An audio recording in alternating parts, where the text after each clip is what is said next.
დიდი მშვიდობის მყოფელი დონალდ ჯეი ტრამპი უცნაური და დღეში რამდენიმე პარასკევიანი კაცი რომ არის, ეს ჩემგან არ გესწავლებათ. პრეზიდენტი, რომელიც ერთი მხრივ ამბობს, რომ ასრულებს უსასრულო ომებს და იმსახურებს ნობელის პრემიას, თან ეს მომენტი როგორ კარგად აქვს შესწავლილი უკვე დანარჩენი სახელმწიფოების ლიდერებს, როცა მასთან ლაქუცის ან საუბრის დროს ამბობენ, რომ კი ამ მოგრძალებულ პრიზს იმსახურებს პრეზიდენტი ტრამპი. როგორც ჩანს, ტრამპისთვის მშვიდობის მყოფელობას მრავალი მნიშვნელობა გააჩნია, მათ შორის მუქარები სხვადასხვა ტერიტორიების ან ქვეყნების ოკუპაციაზე, ან საერთოდაც მთავრობის შეცვლა ძალის გამოყენებით. ვიღაცა მაშკარად სწორად ვერ განუმარტა. თქვენ თუ გახსოვთ, ტრამპმა ჯერ თვალი დაადგა გრენლანდიას, შემდეგ იყო ამერიკის მეზობელი კანადა, რომელსაც ტრამპის ადმინისტრაციის ზოგიერთი წევრი ამერიკის 51 შტატადაც მოიხსენიებდა და ახლა მსოფლიოში თეორიულად ყველაზე მდიდარი ქვეყნის ვენესუელას ჯერი დადგა. რატომ თეორიულად, ხომ? იმიტომ რომ არც საუდის არაბეთს, არც გაერთიანებულ ემირატებს, არც ერაყს, არც ბაჰრეინს, არც ქუვეითს, არც ყატარს არ გააჩნია იმდენი ნავთობის რეზერვი, რამდენიც ეს აქვს ვენესუელას. საუბარი არის უკვე აღმოჩენილ და დადასტურებულ რეზერვებზე. ბოლო 2 თვეა შტატები თავის სამხედრო ძალას ზრდის კარიბის ზღვაში. სტრატეგიულმა ბომბდამშენებმა B-52-მა ოქტომბერში ვენესუელის სანაპიროს დაბომბვის იმიტაციები გააკეთეს. ტრამპმა კი CIA-ის ნებართვა მისცა, რომ ვენესუელას ტერიტორიაზე საიდუმლო ოპერაციები ჩაატარონ. ამჟამად დაახლოებით 10,000-მდე სამხედროა მობილიზებული. ასევე რეგიონისკენ მიემართება ამერიკული სამხედრო ფლოტის ფლაგმანი და გიგანტი ჯერალდ ფორდი. ეს ყველაფერი თავდაპირველად განპირობებული, არა უფრო გამართლებული იყო იმით, რომ ამერიკა ებრძვის ნარკოტერორიზმს. მათ რამდენიმე პატარა გემი გაანადგურეს, რომელიც ვენესუელადან მიემართებოდა შტატების მიმართულებით. მაგრამ დღემდე არც ლიკვიდირებულების ვინაობა გასაჯაროვდა და არც რაიმე დამამტკიცებელი საბუთი წარადგინეს, რომ კი ნამდვილად ეს ადამიანები ვაჭრობდნენ ნარკოტიკით შტატებში. არის თუ არა ეს ნარკოტერორიზმის წინააღმდეგ ბრძოლა, თუ ეს არის ვენესუელას მთავრობის დაშინების ან იდეალურ შემთხვევაში მისი შეცვლის მცდელობა და საერთოდ რას აკეთებს ამერიკა ვენესუელას სანაპიროებთან, აი ამის შესახებ ვისაუბრებთ დღევანდელ ვიდეოში. ტრამპის გუნდში ვენესუელელ დიქტატორზე უკვე დიდი ხანია შიდა დებატები მიმდინარეობს. ერთი მხრივ ეს გუნდი სიტუაციის დარეგულირებას მოლაპარაკების გზით ხედავდა და სცადეს კიდეც. მაგალითად, რიჩარდ გრენალი 2025 წლის პირველ ნახევარში შეხვდა მადუროს და მათ მინერალებისა და ნავთობის სექტორის რეფორმებზე ისაუბრეს. ამერიკა ამ მიმართულებით დაეხმარებოდა, სანაცვლოდ კი მადურო პოლიტპატიმრებს გაათავისუფლებდა. თუმცა სიტუაცია შეიცვალა და ახლა თეთრი სახლი მადუროს წინააღმდეგ ბევრად მკაცრ გზას ირჩევს. ამ პოზიციას იზიარებს სახელმწიფო მდივანი მარკო რუბიო, რომელმაც სავარაუდოდ ტრამპიც დაარწმუნა, რომ ვენესუელას ლიდერი უკვე შტატების უსაფრთხოებასაც ჩრდილქვეშ აყენებს. რაში ადანაშაულებენ ნიკოლას მადუროს? ტრამპის ადმინისტრაციის მიხედვით, ვენესუელელ დიქტატორს ბრალი ედება კარტელ დე ლოს სოლესის მართვაში. ზაფხულში მისი დაკავების ჰონორარი 25 მილიონიდან გაორმაგდა და ახლა შეადგენს 50 მილიონ დოლარს. ის რომ შტატები ინტერვენციას განიხილავს, ამას ტრამპიც ადასტურებს ირიბად. ჩვენ ვუყურებთ ხმელეთს, რადგან ზღვას სრულად ვაკონტროლებთ, განაცხადა მან, რაც იმას ნიშნავს, რომ სახმელეთო ოპერაციის ჯერი დგება. აქ ერთი საინტერესო დეტალი არის, რომელიც უნდა გაგიზიაროთ. ნახეთ, ამერიკის მთავრობა ხომ ამბობს, რომ მადურო ან მისი თანხლები პირები დგანან კარტელის უკან და ისინი ხელს უწყობენ ნარკოტერორიზმს. მაგრამ ამერიკის ნარკოტიკების წინააღმდეგ ბრძოლის სამსახურმა გამოაქვეყნა მოხსენება და 2025 წლის მონაცემებით ამერიკაში შესული კოკაინის 84% არის კოლუმბიური წარმოშობის. ანუ ვენესუელას წილი ამ ყველაფერში არის მიზერული. შესაბამისად, ჩნდება განცდა, რომ ამერიკა უბრალოდ მორიგ ჯერზე აპირებს დემოკრატიის დამყარებას ქვეყანაში. მაგრამ კითხვა არის რა გზით? ჩვენ გვაქვს ორი სცენარი. პირველი, სამხედრო სადაზვერო ოპერაცია, სადაც მთავრობის გადატრიალება უნდა მოხდეს და მეორე უფრო უხეში, სამხედრო ინტერვენცია. ერთ-ერთ ყველაზე ავტორიტეტულ გამოცემას Foreign Affairs აქვს ჩატარებული კვლევა, რომლის მიხედვით ამერიკის მიერ მხარდაჭერილი რეჟიმის შეცვლის 64 საიდუმლო მცდელობიდან წარმატებული დაახლოებით 10% გამოვიდა. საინტერესო იცით რა არის, რომ პროვოკაციული გადატრიალებები მოკლევადიან პერსპექტივაში უფრო ეფექტიანი აღმოჩნდა, მაგალითად 1953 წელს ირანში და 54 წელს გვატემალაში, მაგრამ გრძელვადიან მონაკვეთში ისინიც განწირული არიან არასტაბილურობისთვის. ვენესუელაში მსგავსი არ გამოვა, რადგან მადუროს სამხედროების მხარდაჭერა აქვს. ერთია მედიას რა როგორ გამოაქვს მსოფლიოს გასაგონად და მეორეა სინამდვილეში როგორი განწყობებია. მადუროს სამხედრო ელიტა ემორჩილება იმიტომ, რომ ეს არის დახურული კორუმპირებული წრე და სიმბიოზი, სადაც ყველა მოგებული რჩება. 2019 წელს სხვათა შორის მცდელობა იყო. მაგალითად, ოპოზიციონერი ხუან გაიდო ამერიკამ ვენესუელის დროებით პრეზიდენტად აღიარა და თითქოს ვარაუდი იყო, რომ ჯარი გადავიდო და გაიდოს მხარეს. მაგრამ ასე არ მოხდა. მომდევნო წელს 60-მდე ვენესუელელმა და რამდენიმე ამერიკელმა სადესანტო ოპერაციის გიდეონის ჩატარებას სცადეს. მიზანი იყო დედაქალაქის სწრაფად აღება და მადუროს დაკავება. მაგრამ ვენესუელას დაზვერო ამ ოპერაცია ჩაშალა. ზოგადად ამერიკას ასეთი რეჟიმების დამხობის თლად წარმატებული გამოცდილება არ აქვს. და ეს დიდწილად არც ამერიკაზეა დამოკიდებული, უბრალოდ პრაქტიკა არის ასეთი, რომ ძალით დამხობილ რეჟიმს აუცილებლად მომავალში მოჰყვება ავტოკრატია. აი მაგალითად 1954 წელს რა მოხდა? გვატემალაში დემოკრატიული გზით გაიმარჯვა არაპროამერიკელმა კანდიდატმა, ის გახდა პრეზიდენტი. ამერიკამ გადაწყვიტა მისი დამხობა, დაამხეს, მოიყვანეს საკუთარი მარიონეტი და ამის შემდეგ ქვეყანაში დაიწყო სამოქალაქო ომი, რომელიც 36 წელიწადს გაგრძელდა და 200,000 ადამიანის სიცოცხლე შეეწირა ამ მოვლენებს. იგივე ითქმის ჩილეზეც, როცა ცნობილი ანტიკომუნისტი აუგუსტო პინოჩეტი მოიყვანეს მთავრობაში. უბრალოდ დაეხმარნენ, მაგრამ მერე ის გადაიქცა სისხლიან დიქტატორად. მერე როცა ასეთ გადატრიალებებში ვაშინგტონის როლი გასაჯაროვდებოდა, მოსახლეობის განწყობაზე მოქმედებდა და არაკეთილგანწყობილ საზოგადოებას იღებდა შტატები. აი ამ ფაქტორს კარგად იყენებს მადურო, რომელიც თავის პროპაგანდაში მუდმივად ახსენებს მოსახლეობას ვაშინგტონის იმპერიალისტურ წარსულს რეგიონში. მეორე გზა არის სამხედრო ინტერვენცია. თეორიულად ამერიკას შეუძლია შეჭრით შეცვალოს რეჟიმი. ეს განსაკუთრებით წარმატებულად მუშაობს პატარა სახელმწიფოების შემთხვევაში. მაგალითად, სტალინი ამას იყენებდა ლიეტუვას, ლიტვისა და ესტონეთის წინააღმდეგ და ეს მუშაობდა. კი, იგივე ტაქტიკას მიმართავდა ამერიკაც ნიკარაგუაში, მაგრამ უფრო გვიან ეპოქაში მხოლოდ დაშინება საკმარისი არ არის. მაგალითად, ვერც ჰუსეინს და ვერც კადაბს უარი ვერ ათქმევინეს დაკავებულ თანამდებობაზე. ისრაელისა და ირანის 12-დღიანმა ომმა გვაჩვენა, რომ მხოლოდ ავიაციის გამოყენებით, როგორი თანამედროვეც არ უნდა იყოს ის, თუნდაც მთლიანად მოიპოვოთ საშიში უპირატესობა, შეუძლებელია რეჟიმის შეცვლა. დასუსტება კი, მაგრამ შეცვლა არ გამოდის.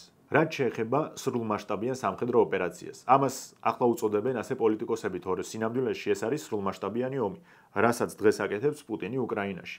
პუტინს მისთვის არასასურველი ხელისუფლების შეცვლა ვერ გამოუვიდა ვერც სპეცსამსახურების დახმარებით, ვერც დაზვერვის დახმარებით, ამიტომ აირჩია ყველაზე დამაზარალებელი, ყველაზე სისხლიანი მეთოდი სრულმასშტაბიანი ომის წარმოება.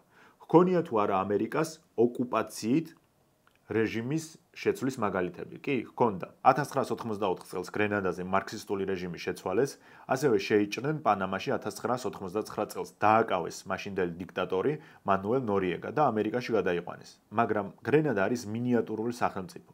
ამერიკის შეჭრის მომენტში 90,000 ადამიანი ცხოვრობდა. ვენესუელა კი უზარმაზარია. ევროპის მასშტაბს რომ შევადაროთ, ყველაზე დიდი ქვეყანა თითქმის ორჯერ პატარაა ვენესუელაზე. თან საუბარია მთიან ქვეყანაზე, სადაც გადაადგილება რთულია, გაუვალი ტყეები აქვს, დამალვა მარტივია. თუ გავიხსენებთ ამერიკის გამოცდილებას ვიეტნამსა და ავღანეთში, დიდად მთიან და ტყიან უკიდეგანო ტერიტორიაზე ახალი ომის წარმოება არ ენდომებათ. რეჟიმის დამხობა და შეცვლა გრძელვადიან პერსპექტივაში ხშირად წარუმატებლობით მთავრდება. იმიტომ რომ როცა დემოკრატიის მოხვევა ხდება გარედან, ის ვერ იქნება მყარი. დემოკრატია ეს არის საზოგადოების გამომუშავებული კოლექტიური ქცევა და ერთგვარი კონდიცია. საზოგადოება ამ კონდიციამდე უნდა მივიდეს თავისი განვითარებით. თუ ვერ მიდის, მაშინ დემოკრატიაც ვერ დამყარდება. იგივე მოხდა ავღანეთში, იგივე მოხდა ერაყში, იგივე მოხდა ლიბიაში. ზოგ ქვეყანაში საერთოდ შეიძლება დემოკრატია ვერასდროს ვერ მოიკიდოს ფეხი. აი მაგალითად ავღანეთი ავიღოთ, ხო? რთულად მოწყობილი საზოგადოება დაყოფილი არის სტომებად, სადაც მთავარი კანონი არის რელიგიური პრინციპები. შენ იქ კონსტიტუციაზე დამყარებულ დემოკრატიას ვერ შეიტან, არ იმუშავებს ეს, არ არსებობს რამე უნივერსალური რეცეპტი დემოკრატიის დამყარების. მეცაც გეტყვით, რეჟიმის შეცვლა ძალის გამოყენებით სწრაფ უკუშედეგს იძლევა. აი მაგალითად ერაყში რა მოხდა? ჩაერივნენ ამერიკელები, მათ უშანსოდ გაანადგურეს ერაყის არმია, ერაყის არმიის ნაწილმა საერთოდ არც კი იომა, ისე დანებდნენ და მომავალში ეს ხალხი გადაჯგუფდა და ISIS-ის სახით დაბრუნდა, რომელიც დღემდე ატერორებს ერაყსა და სირიას. ვენესუელაში კი, სადაც უამრავი შეიარაღებული დაჯგუფებაა, არავის აქვს სტიმული ასე უბრალოდ დანებდეს და შეწყვიტოს საქმიანობა. იმათთვის რა მნიშვნელობა აქვს მადურო იქნება თუ სხვა ლიდერი? იმის თქმა მინდა, რომ ვინც არ უნდა შეცვალოს მადურო, შეიძლება უარეს სირთულეებს წააწყდეს. თან რა არის, რომ ლიდერები, რომელიც გარედან დასმულები არიან, ან გარე ძალის მოყვანილი არიან, საბოლოოდ მერე ისევ ძალით იცვლებიან. ისინი განიხილებიან როგორც სუსტი, ან სხვა ქვეყნის მარიონეტული მმართველი და შიგნიდან სიტუაცია მუდმივად ერევად. არის თუ არა ვენესუელაში ძლიერი და აქტიური ოპოზიცია? კი არის და სხვადასხვა ტრამპს ვინ შეეცილა ნობელის პრემიაში და ვინც მოიგო მაჩადო, აი ეს არის ვენესუელაში ოპოზიციის ლიდერი. არის ასევე ნუნდო გონსალესი, რომელმაც სინამდვილეში არჩევნებში მოუგო მადუროს, მაგრამ დიქტატორმა მალევე გამოასწორა შედეგები. გამოკითხვებით მადუროს მოსახლეობის მესამედი ისევ უჭერს მხარს. ეს ნიშნავს, რომ ამ ადამიანს ჯერჯერობით მტკიცე დასაყრდენი აქვს. თან როგორ მხარდაჭერაზე არის საუბარი, ვის ხელშიც არის სახელმწიფო აპარატი, ვის ხელშიც არის არმია, შეიარაღება, პოლიცია, ძალოვნები და ასე შემდეგ. ანუ მადუროს ასე ერთი ხელის მოსმით ვერ მოიშორებენ. ასევე კანონზომიერებაა, რომ დემოკრატიული რევოლუციები მაშინ ამართლებს, როცა ეს ადგილობრივ დონეზე ხდება და არა გარედან. ამიტომ მაჩადომ უნდა იმუშაოს შიდა აუდიტორიის გამტკიცებაზე, თორემ შეიძლება ამერიკის ჩარევა მისთვის უარყოფითი მოლოდინით და შედეგით დასრულდეს. და რაც მთავარია, მეგობრებო, დიდი ხანი ამ ორგანიზაციაზე მინდოდა 2 სიტყვა და ჩემს აუდიტორიას ამის შესახებ სცოდნოდათ. არის ასეთი ორგანიზაცია კვლევითი ცენტრი რენდი, სადაც მუშაობენ ამერიკის საუკეთესო ტვინები პოლიტიკის, სამხედრო, ბიზნეს, ეკონომიკის, ტექნოლოგიის და მეცნიერების სფეროდან. რენდის მოვალეობა არის, რომ როდესაც დაკვეთა იქნება კონკრეტულ საკითხზე, მათ ეს საკითხი შეისწავლონ სიღრმისეულად, გააკეთონ ანალიზი და გასცენ რეკომენდაცია. სხვა ბევრ მიღწევასთან ერთად, რენდის ერთ-ერთი მთავარი წარმატება არის ის, რომ ამერიკის არმია დღეს არის ერთ-ერთი უზენაესი ძალა. ჯერ კიდევ ვიეტნამის ომის შემდეგ მათ ისეთი დასკვნები და ანალიზი შეადგინეს და დაინახეს პრიორიტეტული მიმართულებები თუ რა უნდა განვითარებულიყო და ახალი ვიეტნამი აღარასდროს მიეღოთ, რომ ასეთი გამოთქმა არის, რომ ამერიკის არმია 21 საუკუნის ომის წარმოება ისწავლა ისე, რომ 21 საუკუნე არ იყო და ეს სიმართლე არის. და რენდის დასკვნა და უბრალოდ რეკომენდაცია არის შემდეგი: ვენესუელაში შეჭრა იქნება რთული, ეს გაიწელება განუსაზღვრელი ვადით და იქიდან გამოსვლა მარტივი აღარ იქნება. და არის მეორე მხარეც. უღირს ტრამპს მისი ეგო და მშვიდობის მყოფელის იმიჯი გაიფუჭოს ომით, ან რეჟიმის შეცვლის წარუმატებელი მცდელობით. ასევე რეჟიმის შეცვლა არც ნარკოტრაფიკის შემცირების გარანტიას იძლევა და არც მიგრანტების ნაკადის შეწყვეტას. იქნება თუ არა სამხედრო შეჭრა ვენესუელაში, ნაკლებ სავარაუდოა. იქნება თუ არა მადუროს გატაცების, დაკავების და ამერიკაში გადაყვანის მცდელობა, კი ეს უფრო რეალისტურად ჩანს, მაგრამ ამ ეტაპზე არც ეს არის პერსპექტიული. და რაც არანაკლებ საინტერესო და მნიშვნელოვანია, 2019 წლისგან განსხვავებით, ახლა ამერიკას სამეზობლოს მხარდაჭერა არ აქვს. კოლუმბიის პრეზიდენტმა გუსტავო პეტრომ განაცხადა, რომ ახალი ომი რეგიონში გამოიწვევს მის დესტაბილიზაციას და უკონტროლო კრიმინალს და მიიღებენ ახალ სირიას. მექსიკაში აცხადებენ, რომ არანაირი დამამტკიცებელი საბუთი არ აქვთ, რომ ვენესუელას მთავრობა რაიმე სახით თანამშრომლობს სინალოას კარტელთან. საბოლოოდ ისე ჩანს, რომ მხარეები დაუბრუნდებიან მოლაპარაკების მაგიდას. სანამ შემდეგ თემაზე გადავალთ, შეგახსენებთ, რომ ჩვენი მხარდამჭერი არის კეტოგენჯის კიდევ ერთი გამორჩეული პროდუქტი ვიტამინებისა და მინერალების კომპლექსის სახით. ეს არის საკვებით დანამატი. ახლა თან მოდის ისეთი სეზონი, როცა მოიმატებს სეზონური გაციებები, ეს კი დაგვეხმარება მის მინიმიზირებაში. და არა მხოლოდ დანამატი გვეხმარება, რომ ყოველდღიურად შევივსოთ ის საჭირო ვიტამინები და მინერალები, რაც აუცილებელია ორგანიზმისთვის და უზრუნველყოფს ოპტიმალურ ჯანმრთელობას. შესაძენად შეგიძლიათ მიხვიდეთ ვაჟა-ფშაველას 12-ში ან გამოიწეროთ საიტიდან. 2 ნოემბერს დონალდ ტრამპმა თავის სოციალურ ქსელში დაწერა სტატუსი, სადაც ამჯერად ნიგერიაში პოტენციურ შეჭრას გაუსვა ხაზი.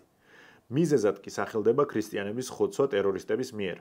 ტრამპმა დაწერა, რომ პირველ რიგში ყველა სახის დახმარება შეუჩერებს ნიგერიას, ხოლო ასევე ომის მინისტრ პიტ ჰექსეტს დაავალა, რომ შესაძლო შეტევისთვის მოემზადოს. ჯერ კიდევ ოქტომბრის შუა რიცხვებიდან სულ უფრო და უფრო ხშირად იწერებოდა იმის შესახებ, რომ ისლამისტები ქვეყნის ცენტრალურ ნაწილში თავს ესხმოდნენ ქრისტიანებს, დევნიდნენ, ხოცავდნენ და ასე შემდეგ, ხოლო ნიგერიის მთავრობას არ ჰქონდა იმის რესურსი, რომ ეს ადამიანები დაეცვა. მაშინ სენატორმა ტედ კრუზმა განაცხადა, რომ ნიგერიის მთავრობა ხელს უწყობს ქრისტიანების მასიურ ხოცვას რადიკალი ისლამისტების მიერ.